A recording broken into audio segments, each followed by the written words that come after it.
இன்று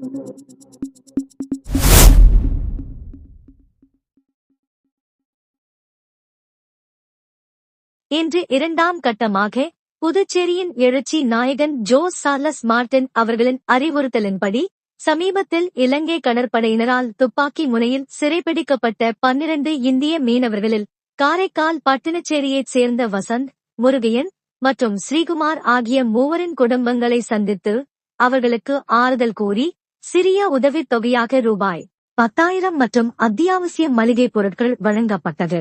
இந்நிகழ்ச்சி ஜே.எம். மக்கள் மன்றம் தெற்கு கிளை ஏ.எச். அப்துல் பாசித் தலைமையில், உன்னிகிருஷ்ணன் அவர்கள் முன்னிலையில், உமாபதி மற்றும் சண்முகம் மற்றும் மன்ற உறுப்பினர்களுடன் இணைந்து நடைபெற்றது. பாதிக்கப்பட்ட குடும்பத்தினர் இக்கடுமையான சூழ்நிலையில் தங்களை நினைத்து உதவி செய்த எழுச்சி நாயகன் ஜோஸ் சார்லஸ் மார்டின் அவர்களுக்கு மனமார்ந்த நன்றியை தெரிவித்ததுடன் தங்களது மகன்கள் மற்றும் கணவர்களை விரைவாக மீட்டு தாயகம் அழைத்து வர நடவடிக்கை எடுக்க வேண்டுமென கோரிக்கை தெரிவித்தனர்.